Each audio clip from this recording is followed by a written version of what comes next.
When Lewis Carroll, author of Alice in Wonderland, coined the term curiouser and curiouser in 1865, little would he have known what the significance of that date would be to Jamaica. The Morant Bay Rebellion. Nor could he foretell that I would be using the term to introduce a guest on Profile in 2018. Trust me, you'll find aspects of this story as it unfolds curiouser and curiouser. How would you cope in today's world if you couldn't be close to modems, Wi-Fi, smartphones, or anything electrical? Joel Dean will share his most curious story. This is Profile.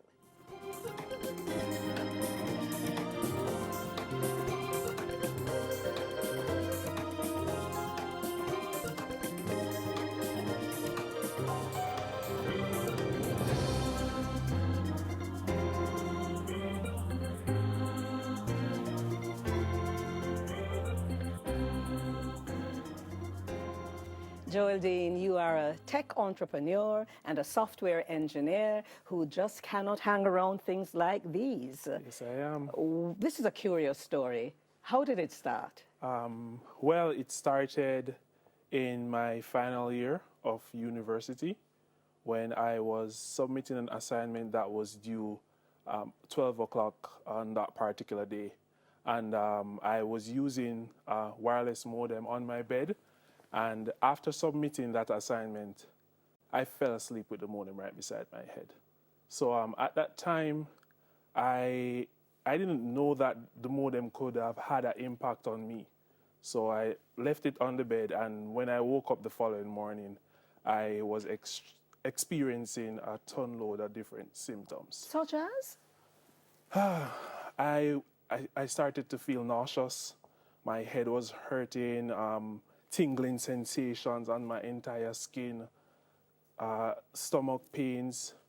And at first when I was going through those symptoms, I ran outside because I was a bit startled. And when I went outside, I realized that most of those symptoms were gone. So it's when I went back into the room, I was looking around the room trying to figure out what's causing the onset of these symptoms. And that's when I realized that when I plugged out the modem, I was just removing stuff from the room. When I plugged out the modem, I realized that that was the source of the onset. Well, this couldn't be good news for somebody who is working with technology and computers. What did you do? It was pretty startling. Miss Ellington. So what you did? I rushed into Mandeville, into the town to see a doctor. And this is from Northern Caribbean University? Yes, so I was living close by to the school at that time. So I went into Mandeville town to see a doctor. And when I saw the doctor, he basically ran me out of his office because I was explaining these symptoms to him and he has never heard them before. So then how did you manage? At that time, I did some research, so I started Googling the symptoms, just trying to figure out what could be the source of them. And when I did some searching around, I stumbled upon electrical sensitivity. So, electrical hypersensitivity, some people call it, or electrical sensitivity. Yes. So now, Joel, you're at university, you're in your final year, all of these things are happening. How did you cope? Well, what I had to do, I went home, and my mom, she always has different home remedies. So she gave me some green juice and several herbs, and within about 2 weeks, the symptoms subsided. So when that took place, I said to myself, well, probably this was all in my head. Probably I was just really tired, and I thought that I was getting headaches and belly pains from being around wireless devices. So I went back to work, and I graduated that summer with my degree.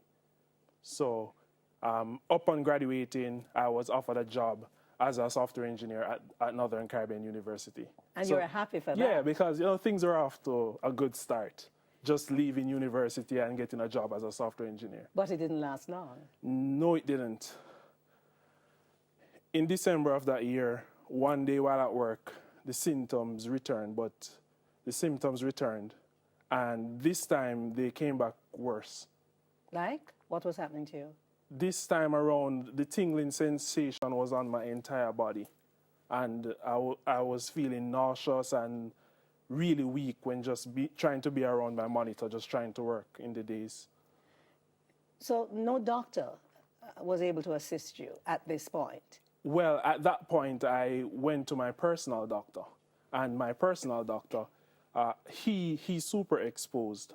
So in his travels abroad, he found out about electromagnetic frequencies and the impacts that they have on the body. I like how you tech people speak. He's super exposed.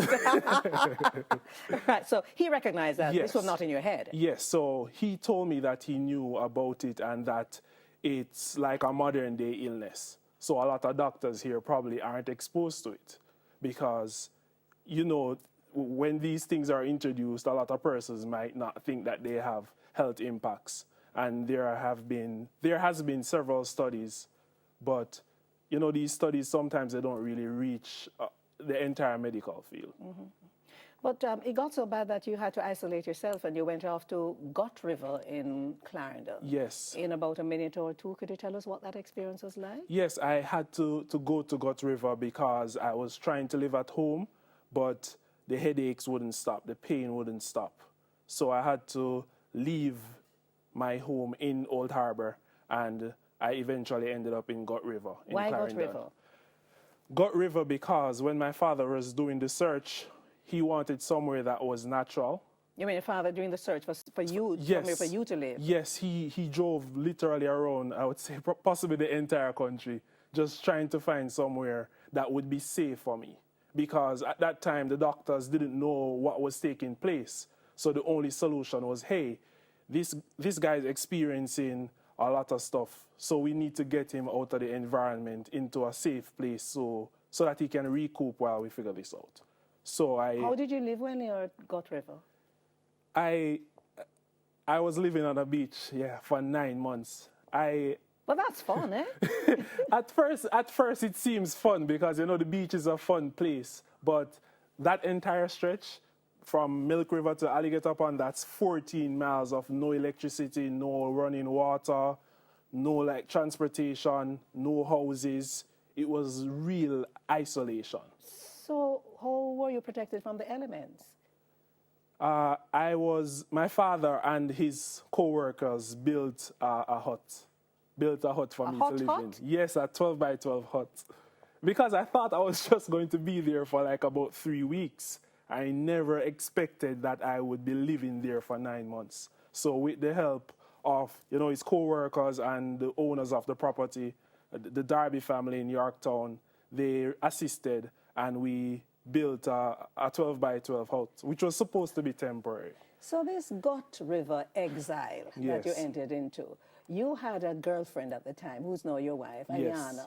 How did she communicate with you? How did you both stay in contact? Yes, that was a very interesting experience. We had to write letters that would sometimes take 2 weeks to be delivered, from mother to sister.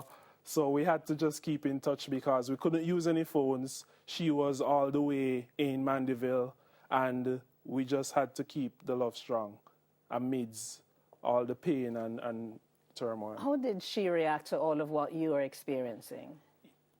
At first, it was just really shocking because, you know, we were both saying, why me? Like, why me? I was basically I'm in the prime of my career. Just started working as a software engineer at age 20. I finished university at 20 years old. And this condition just came out of nowhere. You know, so that was one of the questions that we had, like, why me?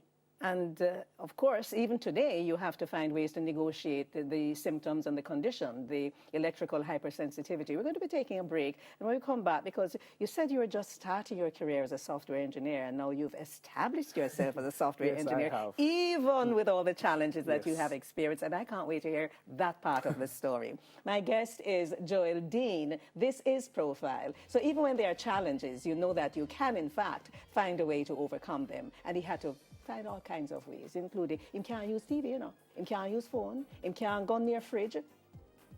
It's a drama and disaster, but we'll be back.